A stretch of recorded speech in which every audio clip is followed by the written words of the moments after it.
मामा, 2024 तर आता एकच दिवसात संपत आहे. 2024 मध्ये मला खूप संकट आणि दुःखांना सामोरे जावं लागलं. सर्व लोक अशी मला भेटली की त्यांनी फक्त त्रासच दिला. परंतु मामा, मी घाबरले तर अजिबात नाही, खचले तर मुळीच नाही. पण फक्त दबकले.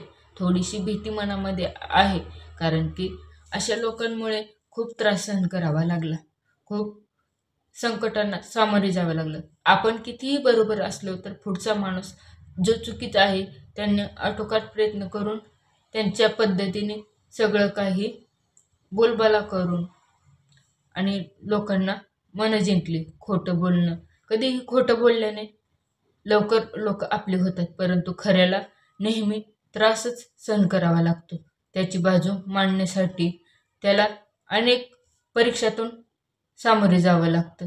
तरीही ती सिद्ध होऊ शकत नाहीत, कारण की खोटं लवकर पोचतं आणि खऱ्याला वेळ लागतो.